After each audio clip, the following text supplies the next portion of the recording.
ಕೇಂದ್ರ ಸರ್ಕಾರ ನಮಗೊಂದು ದೊಡ್ಡ ಶಾಕ್ ಕೊಡ್ತಾ ಇದ್ದಾರೆ. ಒಂದು ಅಪಾಯಕ್ಕೆ ತಗುಲಿಸಿದ್ದೇವೆ. ಒಂದು ಅಪಾಯ, ಇನ್ನೊಂದು ಅವಕಾಶ. ಇವತ್ತು ನೀವೆಲ್ಲ ಗಮನಿಸಿದ್ರಿ, ತಮಿಳುನಾಡಿನಲ್ಲಿ 64 ಲಕ್ಷ ಮತವನ್ನು ತೆಗೆದಿದ್ದಾರೆ. 91 ಲಕ್ಷ ಮತವನ್ನು ವೆಸ್ಟ್ ಬೆಂಗಾಲ್ ತೆಗೆದಿದ್ದಾರೆ. ನಿಮ್ಮ ಮತ SIR ಅಂತ ಅಂದರೆ ಪ್ರತಿಯೊಬ್ಬ ಮತದ ಪಟ್ಟಿಯನ್ನು ಹೊಸದಾಗಿ ಮಾಡ್ತಾರೆ. ಈಗಿರೋಂಥ ಮತದಾರರಿಗೆ ಯಾವುದು ಕೂಡ ನೀವು ಯಾರು ಬೇರೆ ಬೇರೆ ಏನೋ ಮ್ಯಾಪಿಂಗ್ ಆಗಿದೆ ಅಂತ ತಿಳ್ಕೊಂಡ್ರೆ ನೀವೆಲ್ಲ ಕೂಡ ಮೂರ್ಖರಾಗಿ ಹೋಗ್ತೀರಿ. ಎನ್ಯುಮರೇಷನ್ ಫಾರ್ಮ್ ಏನು ನಮ್ಮ BLOಗಳು ಕೊಡ್ತಾರೆ, ಆ ಎಲ್ಲರೂ ಕೂಡ ವಾಪಸ್ಸು ಸಿಗ್ನೇಚರ್ ಮಾಡಿ ದಾಖಲೆ ಸಮೇತ ಕೊಟ್ಟಾಗ ಮಾತ್ರ ನಿಮ್ಮ ಮತದಾನದ ಹಕ್ಕು ನಿಮಗೆ ಇರ್ತದೆ ಹೊರತು ನಿಮಗಿಲ್ಲ ಅಂದರೆ ಮತದಾನದ ಹಕ್ಕು ಇರಲಿಲ್ಲ, ಸಿಕ್ಕುವುದಿಲ್ಲ. ಯಾರಿಗೆ ಮತ ಇಲ್ಲ ಅವಕಾಶ ಸಿಕ್ಕುವುದಿಲ್ಲ, ಯಾರಿಗೆ ಮತ ಇಲ್ಲ ಗ್ಯಾರಂಟಿ ಸಿಗುವುದಿಲ್ಲ, ಯಾರಿಗೆ ಮತ ಇಲ್ಲ ಪೆನ್ಷನ್ ಸಿಗುವುದಿಲ್ಲ. ಇದನ್ನು ತಾವು ಗಮನದಲ್ಲಿಟ್ಕೊಳ್ಬೇಕು. ಇಡೀ ಪಕ್ಷ ನಿಮ್ಮ ಜೊತೆಲಿರ್ತದೆ. ನಾನು ಮುಖ್ಯಮಂತ್ರಿ ಆಗಿರ್ಬೋದು, ಆದರೆ ಒಬ್ಬ ಕಾರ್ಯಕರ್ತನಾಗಿ ಇವತ್ತು ನಿಮ್ಮ ಜೊತೆ ಕೈ ಜೋಡಿಸಿ ಈ ಪಕ್ಷವನ್ನು ಮತ್ತೆ 2028ರಲ್ಲಿ ಅಧಿಕಾರಕ್ಕೆ ತಂದು 2029ರಲ್ಲಿ ಈ ದೇಶದ ಪ್ರಧಾನಮಂತ್ರಿಗಳಾಗಿ ರಾಹುಲ್ ಗಾಂಧಿ ಅವ್ರನ್ನ ಮಾಡಲಿಕ್ಕೆ ನಾವೆಲ್ಲ ಸಂಕಲ್ಪವನ್ನು ಇವತ್ತು ನಾವು ಮಾಡಬೇಕಾಗಿದೆ. ನಾನು ಮಮ್ಮಾಡ ಕೈಗೆ ದೊರಜೆ ಹುಜ್ಜುಗವ, ನಾನೇನು ಹುಲ್ಲು ಕಡ್ಡಿ ಎಂಬ ನುಡಿಬೇಡ, ಹೀನ ಮಾವುದು ಮಿಲ್ಲ ಜಗದ ಗುಡಿಗೆ ತಾಣಿರುವುದು ಮಂಕುತಿಮ್ಮ ಅಂದ. ಪಾಪ BJP ಅವ್ರಿಗೆ ಭಾಳ ಚಿಂತನೆ ಇದೆ. ಏನಪ್ಪ, ನನಗೆ ಇಂಥ ಅವಕಾಶ ಸಿಕ್ಕಲಿಲ್ಲ, ಬರೀ ಸಿದ್ದರಾಮಯ್ಯನವರು DK ಶಿವಕುಮಾರ್ ಸಿಕ್ತು ಅಂತೇಳಿ ಪಾಪ ಕೈ ಒಸಗ್ತಾ ಇದ್ದಾರೆ. ಕೇಂದ್ರ ಸರ್ಕಾರ ನಮಗೊಂದು ದೊಡ್ಡ ಶಾಕ್ ಕೊಡ್ತಾ ಇದ್ದಾರೆ. ಒಂದು ಅಪಾಯಕ್ಕೆ ತಗುಲಿಸಿದ್ದೇವೆ. ಒಂದು ಅಪಾಯ, ಇನ್ನೊಂದು ಅವಕಾಶ.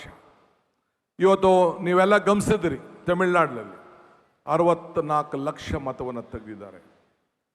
91 ಲಕ್ಷ ಮತವನ್ನು ವೆಸ್ಟ್ ಬೆಂಗಾಲ್ ತೆಗೆದಿದ್ದಾರೆ. ನಿಮ್ಮ ಮತ SIR ಅಂತ ಅಂದರೆ ಪ್ರತಿಯೊಬ್ಬ ಮತದ ಪಟ್ಟಿಯನ್ನು ಹೊಸದಾಗಿ ಮಾಡ್ತಾರೆ. ಈಗಿರೋಂಥ ಮತದಾರರಿಗೆ ಯಾವುದು ಕೂಡ ನೀವು ಯಾರು ಬೇರೆ ಬೇರೆ ಏನೋ ಮ್ಯಾಪಿಂಗ್ ಆಗಿದೆ ಅಂತ ತಿಳ್ಕೊಂಡ್ರೆ ನೀವೆಲ್ಲ ಕೂಡ ಮೂರ್ಖರಾಗಿ ಹೋಗ್ತೀರಿ. ನಾನಿಂದ ಹಿಡಿದು ಸಿದ್ದರಾಮಯ್ಯನವ್ರು ಹಿಡಿದು ಖರ್ಗೆ ಸಾಹೇಬ್ರಿಂದ ಹಿಡಿದು ವೇದಿಕೆಯವರೆಲ್ಲ ಕೂಡ ಎನ್ಯುಮರೇಷನ್ ಫಾರ್ಮ್ ಏನು ನಮ್ಮ BLOಗಳು ಕೊಡ್ತಾರೆ, ಆ ಎಲ್ಲರೂ ಕೂಡ ವಾಪಸ್ಸು ಸಿಗ್ನೇಚರ್ ಮಾಡಿ ದಾಖಲೆ ಸಮೇತ ಕೊಟ್ಟಾಗ ಮಾತ್ರ ನಿಮ್ಮ ಮತದಾನದ ಹಕ್ಕು ನಿಮಗೆ ಇರ್ತದೆ ಹೊರತು ನಿಮಗಿಲ್ಲ ಅಂದರೆ ಮತದಾನದ ಹಕ್ಕು ಇರಲಿಲ್ಲ, ಸಿಕ್ಕುವುದಿಲ್ಲ. ಈಗಾಗಲೇ ನಮ್ಮ ವರ್ಕಿಂಗ್ ಪ್ರೆಸಿಡೆಂಟು GC ಚಂದ್ರಶೇಖರ್ ನಿಮ್ಮ ಬೆನ್ನಿಗೆ ನಿಂತಿದ್ದಾರೆ. ಎಲ್ಲರೂ ಕೂಡ ಒತ್ತಾಯನ ಮಾಡ್ತಾ ಇದ್ದಾರೆ. ನಾನು ಪ್ರತಿಯೊಬ್ಬರಿಂದ ಕೂಡ ನಮ್ಮ ಶಾಸಕರಿಗೆ, ಡಿಪ್ಯೂಟೆಡ್ ಕ್ಯಾಂಡಿಡೇಟ್ಸ್ಗೆ, ನಮ್ಮ ಅಧಿಕಾರಿಗಳಿಗೆ, ಪದಾಧಿಕಾರಿಗಳಿಗೆಲ್ಲ ಹೇಳ್ತೇನೆ. ನಾನು ಕೂಡ ಎಲ್ಲ ಅಧಿಕಾರಿಗಳ ಹತ್ರ ಚರ್ಚೆ ಮಾಡಿದ್ದೇನೆ. ಅವ್ರಿಗೆ ಯಾವ ರೀತಿ ನೀವು ಮಾಡಬೇಕು, ಮತದಾನದ ಹಕ್ಕನ್ನು ಯಾವ ರೀತಿ ಕೊಡಬೇಕು ಅಂತೇಳಿ ಅವರೆಲ್ಲರೂ ಕೂಡ ಮಾರ್ಗದರ್ಶನವನ್ನು ಕೊಟ್ಟಿದ್ದೇನೆ. ಆದರೆ ನೀವು ಯಾಮಾರಕ್ಕೆ ಹೋಗ್ಬಿಡಿ. ನಮ್ಮೆಲ್ಲ ಕಾರ್ಯಕರ್ತರು BLAಗಳು ಜವಾಬ್ದಾರಿ, BLA 2 ಜವಾಬ್ದಾರಿ ಹೆಚ್ಚಿದೆ.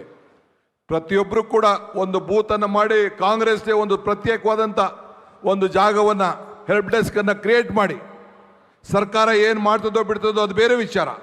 ನಾನು ಏನು ಮಾಡಬೇಕು ಅದಕ್ಕೆ ಆದೇಶವನ್ನು ಕೊಟ್ಟಿದ್ದೇನೆ, ಮುಂದಕ್ಕೆ ಅದನ್ನು ಫಾಲೋ ಮಾಡ್ತೇನೆ. ಎಲ್ಲ ನಮ್ಮ ಮಂತ್ರಿಗಳು ಕೂಡ ಪ್ರತಿಯೊಂದು ಕ್ಷೇತ್ರಕ್ಕೂ ಹೋಗಿ ಇದ್ರ ಬಗ್ಗೆ ಜಾಗೃತಿ ಮೂಡಿಸಬೇಕು ಅಂತೇಳಿ ತಿಳಿಸಿದ್ದೇನೆ. ಆ ಕೆಲಸವನ್ನು ಮಾಡ್ತೇನೆ. ಮುಂದಕ್ಕೆ ನೀವೆಲ್ಲ ರಾಜಕಾರಣ ಮಾಡಬೇಕು, ನಿಮ್ಮ ಮತವನ್ನು ಉಳ್ಕೊಳ್ಬೇಕು, ಬಡವ್ರನ್ನ ಕಾಪಾಡಬೇಕು, ಹೊರಗಡೆ ಯಾರ್ಯಾರು ಹೋಗಿದ್ದಾರೆ, ಉದ್ಯೋಗಕ್ಕೆ ಹೋಗಿದ್ದಾರೆ ಅವನ್ನೆಲ್ಲ ಉಳಿಸ್ಕೊಳ್ಬೇಕು. ಇದೆಲ್ಲ ಕೂಡ ಗಮನದಲ್ಲಿ ಇಟ್ಕೊಂಡು ತಾವು ಪ್ರತಿಯೊಬ್ಬ ಮತದಾನದ ಹಕ್ಕನ್ನು ತಾವು ಕಾಪಾಡಬೇಕು. ಯಾರಿಗೆ ಮತ ಇಲ್ಲ ಅವಕಾಶ ಸಿಕ್ಕುವುದಿಲ್ಲ, ಯಾರಿಗೆ ಮತ ಇಲ್ಲ ಗ್ಯಾರಂಟಿ ಸಿಗುವುದಿಲ್ಲ, ಯಾರಿಗೆ ಮತ ಇಲ್ಲ ಪೆನ್ಷನ್ ಸಿಗುವುದಿಲ್ಲ. ಇದನ್ನು ತಾವು ಗಮನದಲ್ಲಿಟ್ಕೊಳ್ಬೇಕು. ಈಗಾಗಲೇ ಬೇರೆ ಬೇರೆ ರಾಜ್ಯದಲ್ಲಿ, ಬಿಹಾರಲ್ಲಿ, ಬೇರೆ ಬೇರೆ ಅಸ್ಸಾಂನಲ್ಲಿ, ಬೇರೆ ಬೇರೆ ರಾಜ್ಯದಲ್ಲಿ ಯಾರ್ಯಾರಿಗೆ ಮತ ಇಲ್ಲ ಅವರೆಲ್ಲರೂ ಕೂಡ ಈ ಸ್ಕೀಮ್ಗಳನ್ನು ಕೊಡ್ತಾ ಇರೋಂಥ ಸರ್ಕಾರಿ ಸೌಲಭ್ಯಗಳನ್ನು ನಿಲ್ಲಿಸಿದ್ದಾರೆ. ಇದು ತಾವೆಲ್ಲ ಮನಸ್ಸಿನಲ್ಲಿ ಇಟ್ಕೊಳ್ಬೇಕು. ಸೊ ನಮ್ಮ ಮೇಲೆ ಅಪಾರವಾದ ವಿಶ್ವಾಸ ಇದೆ. ನಾವೇನು ಕೂಡ ಸಂವಿಧಾನದ ಮುಖಾಂತರ ನಮ್ಮ ಸರ್ಕಾರ ಇದ್ದಾಗ, UPA ಇದ್ದಾಗ, ಹಿಂದೆ ಕಾಂಗ್ರೆಸ್ ಸರ್ಕಾರ ಇದ್ದಾಗ ಬೇಕಾದ ಶಕ್ತಿಯನ್ನು ತುಂಬಿಕೊಂಡು ಕೊಟ್ಟಿದ್ದೇವೆ. ಅದೇ ರೀತಿ ಇವತ್ತು ತಾವೆಲ್ಲ ಕೂಡ ಮತದಾನದ ಹಕ್ಕನ್ನು ತಾವು ಕೊಡಬೇಕು. ಇವತ್ತು ಹರಿಪ್ರಸಾದ್ ಅವ್ರಿಗೆ, ಇವತ್ತು ನಿಮ್ಮೆಲ್ಲರ ಏನು ನೀವು ಇಷ್ಟು ದಿನ ಈ ಬಾವುಟವನ್ನು ಹಿಡ್ದಿದ್ರಿ, ಬರೀ DK ಶಿವಕುಮಾರ್ ಬಾವುಟ ಹಿಡಿಲಿಲ್ಲ. ನಾನು ಅವತ್ತು ದೀಪವನ್ನು ಹಚ್ಚಬೇಕಾದ್ರೆ ಸೇವಾದಳು, ಯೂತ್ ಕಾಂಗ್ರೆಸ್ಸು, ಮಹಿಳಾ ಕಾಂಗ್ರೆಸ್ಸು, ಹಿರಿಯರು ಎಲ್ಲರೂ ಸೇರಿ ಒಟ್ಟಿಗೆ ಈ ಬಾವುಟವನ್ನು ಅವತ್ತು ದೀಪವನ್ನು ಹಚ್ಚಿದ್ದು. ಹಂಗೆ ಇವತ್ತು ಈ ಬಾವುಟ ಇಡೀ ರಾಜ್ಯದ ಉದ್ದಗಲಕ್ಕೂ ಕೂಡ ಹೋರಾಟವನ್ನು ಮಾಡಿ ನಿಮ್ಮೆಲ್ಲ ಪ್ರತಿನಿಧಿಗಳು ಇವತ್ತು ಬಂದು ಈ ಬಾವುಟವನ್ನು ಪಟ್ಟು ಸಿದ್ದರಾಮಯ್ಯರ ಮುಖಾಂತರ ನನಗೆ ಬಂದು ಇವತ್ತು ಹರಿಪ್ರಸಾದ್ ಅವ್ರಿಗೆ ಕೊಟ್ಟಿದ್ದೇನೆ. ಎಂಥ ಸಂದರ್ಭ, ಎಂಥ ಸುವರ್ಣ ಅವಕಾಶ, ಎಂಥ ವಿಚಾರಕ್ಕೆ ತಾವು ಸಾಕ್ಷಿಯಾಗಿದ್ದೀರಿ. ಆದ್ದರಿಂದ ಹರಿಪ್ರಸಾದ್ ಅವರು ಕೂಡ ನಾನು ಕೇಳ್ಕೊಳ್ಳೋದು ಇಷ್ಟೇ, ಇಡೀ ಸರ್ಕಾರ ನಿಮ್ಮ ಜೊತೆಲಿರ್ತದೆ, ಇಡೀ ಪಕ್ಷ ನಿಮ್ಮ ಜೊತೆಲಿರ್ತದೆ. ನಾನು ಮುಖ್ಯಮಂತ್ರಿ ಆಗಿರ್ಬೋದು, ಆದರೆ ಒಬ್ಬ ಕಾರ್ಯಕರ್ತನಾಗಿ ಇವತ್ತು ನಿಮ್ಮ ಜೊತೆ ಕೈ ಜೋಡಿಸಿ ಈ ಪಕ್ಷವನ್ನು ಮತ್ತೆ 2028ರಲ್ಲಿ ಅಧಿಕಾರಕ್ಕೆ ತಂದು 2029ರಲ್ಲಿ ಈ ದೇಶದ ಪ್ರಧಾನಮಂತ್ರಿಗಳಾಗಿ ರಾಹುಲ್ ಗಾಂಧಿ ಅವ್ರನ್ನ ಮಾಡಲಿಕ್ಕೆ ನಾವೆಲ್ಲ ಸಂಕಲ್ಪವನ್ನು ಇವತ್ತು ನಾವು ಮಾಡಬೇಕಾಗಿದೆ. ಆ ಕೆಲಸವನ್ನು ಮಾಡೋಣ. ನಮ್ಮ ಪಕ್ಷದ ವಿದ್ಯಾರ್ಥಿ ಘಟಕದ ಸಂಘಟನೆ ಇನ್ನು ಶಕ್ತಿಶಾಲಿಯಾಗಿ ಬೆಳೆಯಬೇಕು, ಯುವಕರ ಸಂಘಟನೆ ಶಕ್ತಿಶಾಲಿಯಾಗಿ ಬೆಳೆಯಬೇಕು, ಮಹಿಳಾ ಶಕ್ತಿ ಬೆಳೆಯಬೇಕು. ಮುಂದಕ್ಕೆ ಯಾರ ಕೈಲೂ ಈ ಮಹಿಳಾ ರಿಸರ್ವೇಷನ್ ತಪ್ಪಿಸ್ಲಿಕ್ಕೆ ಸಾಧ್ಯ ಇಲ್ಲ. ನಾವೆಲ್ಲ ಒಪ್ಪಿದ್ದೇವೆ, ಹೆಣ್ಮಕ್ಳಿಗೆ ಹೊಸ ರೂಪವನ್ನು ಕೊಡಬೇಕು. ಆ ನಿಟ್ಟಿನಲ್ಲಿ ನೀವೆಲ್ಲ ಸೇರಿ ಒಟ್ಟಾಗಿ ಕೆಲಸವನ್ನು ಮಾಡಬೇಕು. ಅಧಿಕಾರ ಯಾರು ಕೂಡ ಸಿಗುವುದಿಲ್ಲ ಅನ್ನೋ ಚಿಂತೆ ಮಾಡೋದು ಬೇಡ. DVG ಅವರು ಒಂದು ಕಡೆ ಒಂದು ಮಾತು ಹೇಳ್ತಾರೆ, ನೆನಪಿದ್ಯಾ? ನಾನು ಮಮ್ಮಾಡ ಕೈಗೆ ದೊರಜೆ ಹುಜ್ಜುಗವ, ನಾನೇನು ಹುಲ್ಲು ಕಡ್ಡಿ ಎಂಬ ನುಡಿಬೇಡ, ಹೀನ ಮಾವುದಿಮಿಲ್ಲ ಜಗದ ಗುಡಿಗೆ ತಾಣಿರುವುದು ಮಂಕುತಿಮ್ಮ ಅಂದ. ಈ ದೇಗುಲ ಜಗತ್ತಿನ ಗುಡಿಯಲ್ಲಿ ಎಲ್ಲರಿಗೂ ಒಂದಲ್ಲ ಒಂದು ಸಂದರ್ಭದಲ್ಲಿ ಒಂದು ಅವಕಾಶ ಸಿಕ್ಕೇ ಸಿಗ್ತದೆ, ನೀ ಚಿಂತೆ ಮಾಡೋದು ಬೇಡ ಅಂಥೇಳಿ DVG ಅವರು ಹೇಳ್ತಾರೆ. ಹಂಗೆ ನೀವೆಲ್ಲ ಕಾರ್ಯಕರ್ತರು ಮುಖಂಡರು ನನಗೆ ಸಿಕ್ಕಲಿಲ್ಲ ಅಂತ ಚಿಂತೆ ಮಾಡೋದು ಬೇಡ.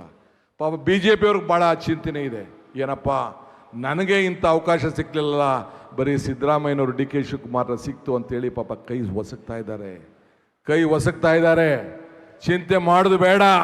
2028ರಿಗೆ ಮತ್ತೆ ನಿಮ್ಮದೇ ಸರ್ಕಾರ, 29ಕ್ಕೆ ನಿಮ್ಮದೇ ಸರ್ಕಾರ. ಅದಕ್ಕೆ ನೀವೆಲ್ಲ ಸೇರಿ ಸಂಕಲ್ಪವನ್ನು ಮಾಡೋಣ. ಇವತ್ತು ಇಂಥ ಒಂದು ಐತಿಹಾಸಿಕ ಕಾರ್ಯಕ್ರಮಕ್ಕೆ ನಮ್ಮ ನಾಯಕರಾದಂಥ ಮಲ್ಲಿಕಾರ್ಜುನ್ ಖರ್ಗೆ ಅವರು ಬಂದು ಆಶೀರ್ವಾದ ಮಾಡಿ ನಮ್ಮ ಕೈ ಜೋಡಿ ಮಾರ್ಗದರ್ಶನ ಕೊಟ್ಟಿದ್ದಾರೆ. ಸಂವಿಧಾನವನ್ನು ಉಳಿಸಬೇಕು, ಕಾಂಗ್ರೆಸ್ ಪಕ್ಷ ಬೆಳೆಸಬೇಕು ಅಂತ ಏನು ಸಂಕಲ್ಪವನ್ನು ಮಾಡಿ ಮಾರ್ಗದರ್ಶನ ಕೊಟ್ಟಿದ್ದಾರೆ. ನಮ್ಮ ಕಾರ್ಯಕ್ರಮಗಳನ್ನ ನೀವು ನೋಡ್ತಾ ಇದ್ರೆ ನಮ್ಮ ಚಾನೆಲ್ ಅನ್ನ ಸಬ್ಸ್ಕ್ರೈಬ್ ಮಾಡಿ, ಪಕ್ಕದ ಬೆಲ್ ಐಕಾನ್ ಒತ್ತಿ ನಮ್ಮನ್ನ ಬೆಂಬಲಿಸಿ. ಹಾಗೆ ನಮ್ಮ ಕಾರ್ಯಕ್ರಮಗಳನ್ನ ಲೈಕ್ ಮಾಡಿ, ಕಮೆಂಟ್ ಮಾಡಿ, ಅದನ್ನ ಬೇರೆಯವರಿಗೂ ವಾಟ್ಸ್ಆಪ್ ಮೂಲಕ ಶೇರ್ ಮಾಡಿ. ನೀವು ಹೀಗೆ ಮಾಡಿದಾಗ ನಮ್ಮ ಚಾನೆಲ್ ಮತ್ತಷ್ಟು ಜನರಿಗೆ ತಲುಪಲು ನೀವು ನಮ್ಮೊಂದಿಗೆ ಸಹಕರಿಸಿದ ಹಾಗಾಗುತ್ತೆ. ಇದು ನೀವು ಯಾವುದೇ ಖರ್ಚಿಲ್ಲದೆ ಕೆಲವೇ